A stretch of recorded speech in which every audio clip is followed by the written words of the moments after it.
recently made some headlines saying Jets are Geno's team, but the Geno versus Michael Vick, it's going to spark a debate just because of the history that Michael Vick has and now coming onto the team. We're going to leave all the fan stuff for the message boards. We want to go next level here and break some stuff down. So taking it totally unbiased, we're going to ask you a few quarterback scenarios, and you'll tell me who's better in that scenario, Vick or Geno Smith. Okay. All right. Avoiding pass rushers. Who's better, Vick or Geno? Oh, you got to go with Vick on that one. Right. Absolutely. I mean, he's one of the best of all time with his legs and being able to avoid the pressure just from his track record.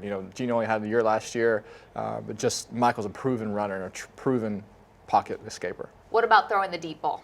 Geno. Okay. Absolutely. If you followed him at West Virginia, you know his track record and how he can put the ball in special places, throwing the ball down the field. That was something we tried to utilize last year. We had so many different pieces moving around the receiver unit that he couldn't ever get comfortable with how guys run. I mean, that's all about knowing your receivers and knowing how they run deep. Some guys are fast, some guys are long strides. But we're going to try to utilize that more this year. What about the touch passes? Oh, that's interesting because Mike, he comes in, he's got a little flick, and it looks like it's a simple pass, but it gets there. It's a little dart. Geno, he's a little longer of a release. So I think both of them are different. It was different for me to be able to catch for Geno or for Mike at the very beginning just because it's left-handed and it's a quick release. But the ball gets there, and it's where it needs to be. And Geno also has a longer delivery, but the ball gets there as well. What about calling audibles at the line of scrimmage? I think right now I got to give that to Geno just because he was here for an entire year with the offense. Mike had the same offense when he was with Marty back in Philadelphia, but there was some time in between there. And so for Geno this past year, he was in it, and he saw the defenses gave him everything you could possibly get as a rookie quarterback. So he saw everything last year, and now he's able to walk up to line of scrimmage with some confidence, with authority, call out blitzes, and look to receivers and do side adjustments. And you're talking about Marty Morningwig, your offensive coordinator. What about drawing linemen off sides? I think that's Geno as well, because Mike's a quiet guy. He doesn't speak a lot. When he gets up there and he calls the plays, guys hear him, but he's just not that loud vocal guy. He's just got a quiet demeanor about him. Geno's louder, and not because he's just got that loud personality. And so he walks up and when he's calling the cadence and getting guys going, he's able to draw the defense off sides. What are you seeing from Geno so far? That was really good, by the way. Thank you for playing Thanks. along with those I appreciate scenarios. that. That was a really comprehensive politically breakdown correct there. as possible. No, you were, but it's for our audience. That is something that we rarely get to see, that Right. kind of breakdown from a wide receiver. But you've now been OTAs with Geno, so what are you seeing from him?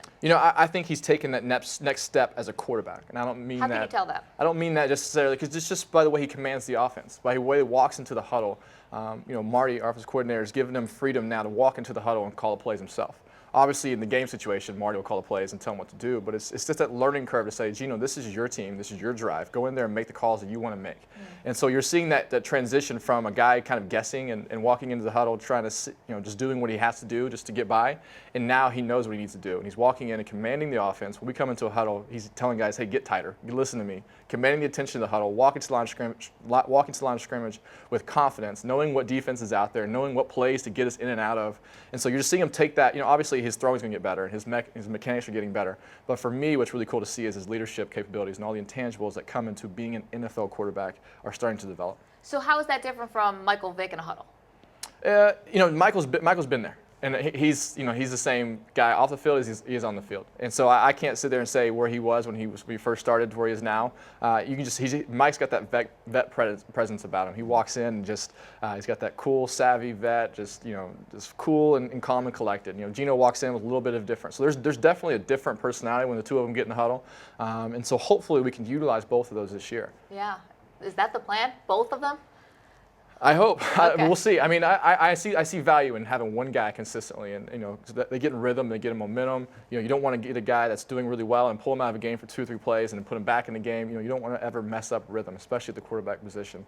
But Mike is too talented not to use his skill set, not to use what he does well, especially when you got guys like CJ2K in the backfield. If you got Mike and Chris Johnson in the backfield together, we can do some special things. And so hopefully, we can utilize it to the best ability while also not hurting the team. Hey there, I hope you enjoyed this clip from our daily live show, SI Now. You can find a link to the complete episode in the description box below. And while you're there, make sure you subscribe to Sports Illustrated's YouTube channel. It's not just SI Now, it's Girls in Bikinis, because we got your back. Remember, you can watch SI Now Monday through Friday live at 1 p.m. Eastern only on SI.com. We hope to see you there with the girls in bikini.